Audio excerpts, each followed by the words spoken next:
GHMC శానిటేషన్లో అవినీతిపైన అడాహ committee ఇవాళ మొదటిసారి భేటీ కానుంది. ఈ భేటీకి సంబంధించిన మరింత సమాచారాన్ని మా ప్రతినిధి గణేష్ అందిస్తారు.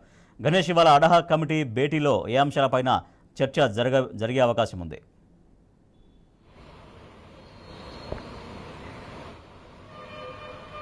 రాజేష్, ఏదైతే అడ్వర్టైజ్మెంట్ కావచ్చు, శానిటేషన్కి సంబంధించి వాటిపైన ఉన్న సమస్యలపైన కూడా జిహెచ్ఎంసీ కౌన్సిల్ సభ్యులందరూ కూడా కౌన్సిల్లో గలమెత్తడం జరిగింది. దానికి సంబంధించి అడిషనల్ కమిషనర్ శానిటేషన్గా ఉన్న ఏదైతే అధికారి దానిపైన కూడా సరైన సమాధానం ఇవ్వకపోవడం కావచ్చు, పరిస్థితులు ఏ విధంగా ఉన్నాయని దానిపైన కూడా పరిస్థితులు క్షుణ్ణంగా చూస్తుంటే ఎక్కడికక్కడ కూడా చెత్త ఏ రోడ్డు మీద వెళ్ళినా సరే, ఎవరు వెళ్ళినా సరే మనకు 4 చౌరస్తాలు కనబడే కాడ కుప్పలు తెప్పలుగా చెత్త కనబడుతుంది. దీనిపైన కూడా అధికారులందరూ దీనిపైన కూడా స్పష్టత ఇవ్వాలని అడిగిన సందర్భం కనబడుతుంది. కానీ ఇక్కడ కూడా అధికారులు దానిపైన కూడా స్పష్టంగా ఏది చెప్పిన సందర్భాలు కనబడతలేవు. దీనికి ప్రతినిత్యం కూడా అంటే హైదరాబాద్ నగరంలో ఎంతైతే ప్రాపర్టీ ట్యాక్స్ వసూలు కావడం జరుగుతుందో, ఎంతైతే నిధులు ఉండడం జరిగిందో, ఆ నిధుల్లో సింహభాగం అంతా కూడా శానిటేషన్ కంటే నగరాన్ని పరిశుభ్రంగా ఉంచే విధంగా ప్రతి ఒక్క చోట కూడా దీనికి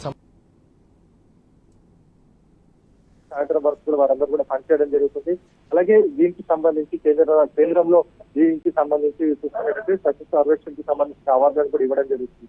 ఇంతమంది పనిచేస్తున్నప్పుడు అంటే కింద స్థాయి 18,000 మంది కార్మికులు పనిచేస్తున్నారు, పైన కమిషనర్ వరకు కూడా పనిచేస్తున్నప్పటికీ కూడా స్వచ్ఛ సర్వేక్షణ ర్యాంకులు గతంలో చూసుకున్నట్లయితే మరి ఈసారి కిందికి వెళ్లే అవకాశాలు కనబడుతున్నాయి. ప్రతి దాంట్లో కూడా చీటీల నుంచి మొదలుకుంటే క్లోరిన్ పౌడర్ కొనే వరకు కూడా స్కామ్లు కనబడుతున్నాయి. దీనిపైన కూడా కౌన్సిల్ సభ్యులందరూ కూడా దీనిపైన గలపెట్టడం జరిగింది. ఇందులో భాగంగానే దీనికి శానిటేషన్ కి సంబంధించిన ఒక కమిటీని వేయడం జరిగింది. ఏదైతే పార్టీ ఉండడం జరిగిందో పార్టీకి ఇద్దరు ఈ శానిటేషన్ కి సంబంధించి ఆధార్ కమిటీకి సంబంధించి ఈ కమిటీలను వేయడం జరిగింది. శానిటేషన్ కి సంబంధించిన కమిటీలో చూసుకున్నట్టయితే బీఆర్ఎస్ పార్టీ నుంచి రాజుల రామారావు నుంచి రావుల శేషగిరి, అలాగే సామల హేమ సీతాఫల్ ఇస్తున్నారు.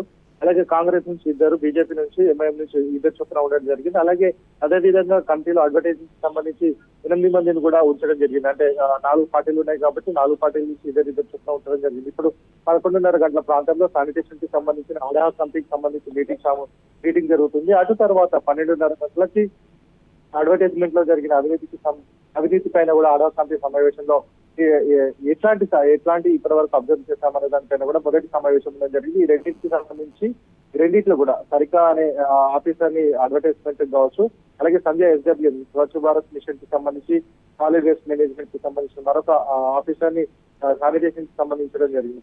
అది ఇది చూసుకున్నట్టయితే దాదాపుగా ఒక నెలకి సంబంధించి 150 కోట్ల రూపాయలను కూడా ఈ ఆర్థిక సంస్థ పెట్టడం జరుగుతుంది. ప్రైమరీ కలెక్షన్ ఏదైతే జరుగుతుందో దాన్ని వదిలిపెట్టుకుంటే మిగతా అంటే 10% వదిలిపెట్టుకుని మిగతా 90%